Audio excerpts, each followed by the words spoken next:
Ah, si Pulong Duterte naman ngayon, mga kababayan, ang iniimbisiga ng DOJ, pati yung asawa ni Sara. Ito ngayon, mga kababayan, ang pinaka-latest na balita ngayon. Yung Department of Justice is set to examine new evidence linking Davao City Congressman Paulo Pulong Duterte and lawyer Mans Carpio, yung husband ni Vice President Sara Duterte. Kahindik-hindik, droga, yung mga kaso na pinail ng Duterte administration kay dating Senadora Kayla De Lima. Yung ngayon ang ikinakaso din laban sa kanila, si Coco Pimentel. Kasi sabi ni Chis Escudero, ayaw daw ng mga senador. Most senators oppose caucus for VP Duterte impeachment trial. Busy daw kasi yung mga senador. Tinanong, nagbabagang mga balita at pagtalakay sa mga isyu ng lipunan. Bulsa! Opinyon, banat at paglalantad sa katotohanan. Bulsa! What you see is what you get. You decide. Si Pulong Duterte naman ngayon, mga kababayan, ang iniimbisiga ng DOJ, pati yung asawa ni Sara. Ito ngayon, mga kababayan, ang pinaka-latest na balita ngayon. Yan po, March 2. Published by abogado.com.ph, DOJ probes new evidence versus Paulo Duterte, VP Sara's husband, in Davao drug trade. Matitindi po yung mga kasong kinasasangkutan ng mga Duterte, pati yung asawa ni Sara Duterte. Yan, si Atty. Mans Carpio, saka si Pulong. Sabi dito sa balita po, yung Department of Justice is set to examine new evidence linking Davao City Congressman Paulo Pulong Duterte and lawyer Mans Carpio, yung husband ni Vice President Sara Duterte, to the notorious Davao Group, a syndicate allegedly facilitating large-scale drug smuggling. Ito'y batay, mga kababayan, doon sa nauna ng sinubmit na supplemental complaint affidavits ni dating Senador Antonio Trillanes IV.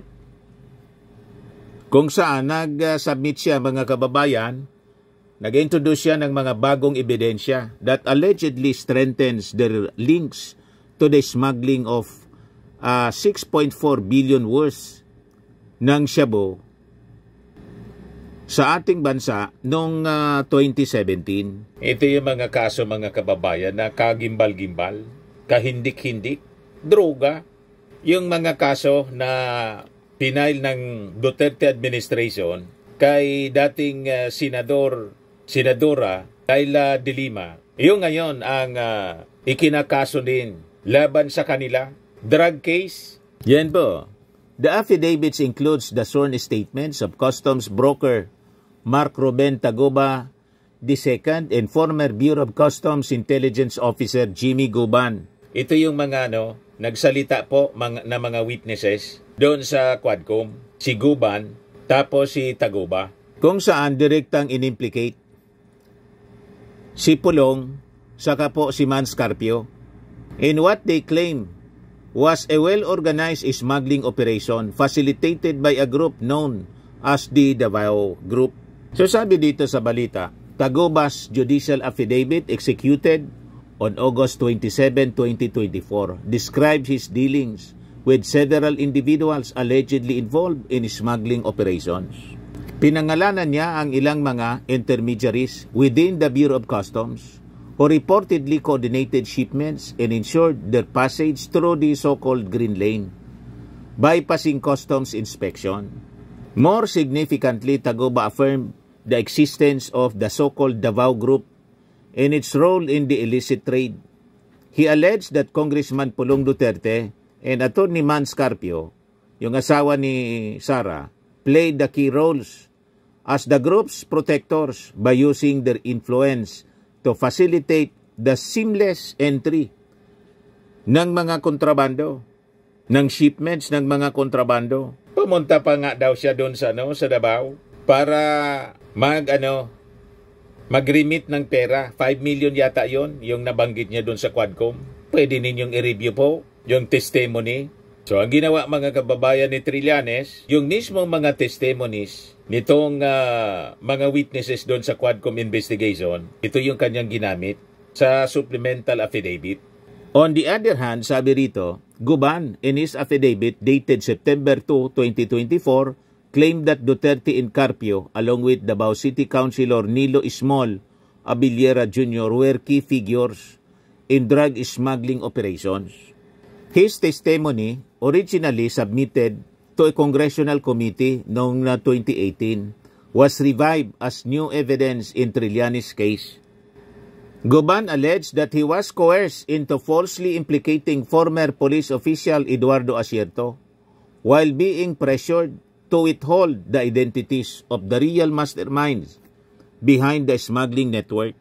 He asserted that Michael Yang, a Chinese businessman with ties to former President Rodrigo Duterte, worked alongside suspected drug trafficker Charlie Tan to facilitate shipments. His affidavit, while focused on a separate drug smuggling case involving magnetic lifters filled with billions of pesos worth of shabu in 2018, was submitted as supporting evidence to establish the continuous operations of the Davao Group and its alleged protectors. So, ganun katindi mga kababayan ang sitwasyon ngayon ng mga Duterte. So, sabi po ni Trillanes, ito ang niyang mga ebidensya, pinapalakas nito ang una ng assertions that former President Duterte's war on drugs was a farce. Piki yung drug war, yun ang pinalalabas mga kababayan, sinasabi ni Trillanes. Hindi man totoo. Kung di yung intensyon, sabi ng dating senador, labanan man lang po yung kompetisyon sa negosyo. Yan ang sabi niya dito. They killed thousands of small-time drug users while protecting anya and partnering with big-time drug lords. So sabi ng dating senador, this is not anya just corruption, this is an organized criminal enterprise that control the drug trade in the Philippines. So yan po ang mga kaabang-abang na mga balita sa mga susunod na araw pag sinagawa na po yung full-blown investigation ng Department of Justice. Kasi sabi rito, itong mga bagong ebidensya laban kay Pulong at yung asawa ni Sara, si Mans Carpio, iimbestigahan na ng DOJ. So sabay-sabay siya mga kababayan. Habang yung impeachment trial, nakambang impeachment trial ay sisimula na po mga kababayan in the coming months. Kasi palakas ng palakas mga kababayan yung pressure kay Chis Escudero na kailangan na niyang simulan na to. Ay bagong statement po si Attorney Congressman Joel Chua. Baka niya kung tumagal pa, patuloy na madidelay yung impeachment trial kay Sara, baka yung mga ebidensya, pati yung mga witnesses niya, magsipag-atras. Ayan Witness evidence tampering fears raised as Senate sets Sara Duterte trial in July. Yan ang sabi ng isa sa mga House prosecutors. Yan ang babala, warning ni Manila Congressman Joel Chua, one of the 11 appointed House prosecutors. Sabi niya, walang garantiya niya that circumstances will remain unchanged as the House and Senate prepare for the trial. Malamang masisi nito si Chis Escudero, Senate President Chis Escudero, pag nadiskaril po. Kaya siguro kabayang Chis Escudero, pag-isipan mong mabuti. Baka kayo po yung masisi nito. Sabi ni Chua, the longer Congress delays anya the impeachment proceedings, the higher the risk of witnesses feeling discouraged, backing out due to security concerns. Kaya sabi po ng Manila Congressman, kaya maaarian niya hanggat maari, mas magandang masimula na. Nang sa ganon matapos na rin yung anxiety at yung takot and uncertainty ng mga testigo namin. So sabi ni Chua, na yung prosecution panel niya is discussing whether to formally appeal to the Senate for an earlier trial date. Pero sabi niya, nire-respeto pa rin nila siyempre ang desisyon ni Senate President Chis Escudero. Although sila daw sa House prosecution, they're exhausting all means to protect the integrity of witnesses sa kayong mga ebidensya. Tingin natin mga kababayan, balido yung mga apprehensions, yung mga sinasabi po nitong si Congressman Joel Chua. Sabi ni Chua, the campaign period of the 2025 midterm election is not enough reason for the impeachment trial to take place as much later date. Kami rin po, meron din kaming mga kampanya na tinutugunan sa kanya-kanyang distrito. Pero at the end of the day, we have to do our job as mandated by the Constitution. Yung mga senador po, nasa pasyalan po, nasa abroad daw. Frustrated nga po si Coco Pimentel kasi hindi nangyari nung Friday. Nagsasuggest sana siya na magka-caucus. Paano mangyari yung caucus po? Wala nang mga senador na gustong mag-caucus other than si Coco Pimentel. Kasi sabi ni Chis Escudero, ayaw daw ng mga senador. Most senators oppose caucus for VP Duterte impeachment trial. Busy daw kasi yung mga senador. Tinanong ko ang iba hindi rin naman nila gusto at busy din. How can it be an all senators caucus when most are traveling and some are abroad, some are not available and some are not interested. And as I've said, kahit anong gawin namin, hanggat walang sesyon, wala naman kaming masisimulan, sabi ni Chis Escudero. Kaya frustrated po si Coco Pimentel. Pimentel disappointed there's no Senate caucus on BP Duterte's impeachment trial. Yan ang sabi niya. Disappointed ako dahil lalo na sinulat ko pa nga yung opinion ko para mabasa ng lahat So ibig sabihin nun, wala tayong nakumbinsi. Meron namang klarong legal basis yung ating sinabi. Klaro naman yung argumento natin.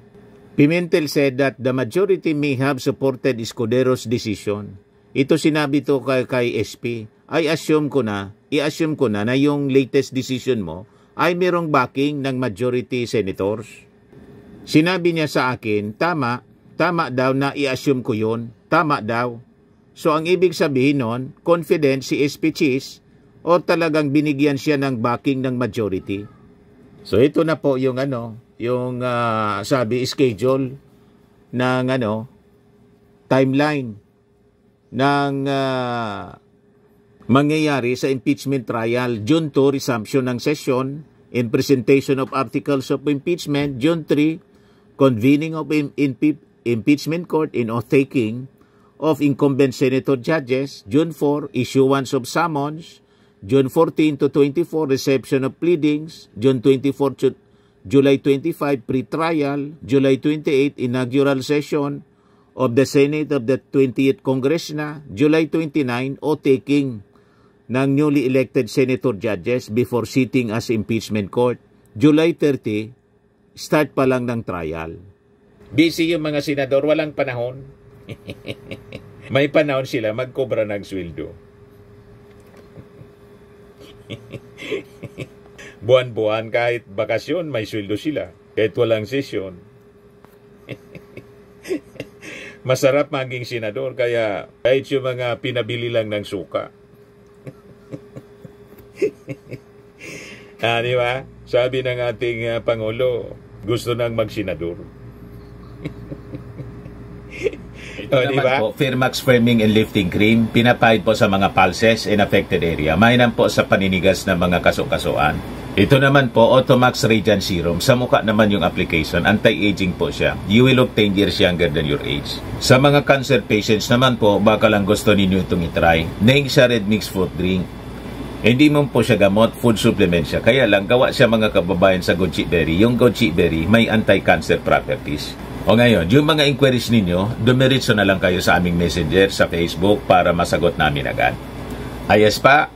Ayos na ayos niya, Mr. Maravilla. At sa mga nagana po ng malinis and spacious fitness gym, pumunta lang po kayo sa aming Colossal Fitness Gym. May Grab Car Rental din po kami. Ito naman po yung bago naming product na binibenta online. Eye Glow Serum, whitening po siya. Tingnan ninyo yung epekto sa aking anak na architect before and now. Yung mga inquiries po ninyo, dumiretso na lang kayo sa kanyang Facebook account, Riz Maravillas.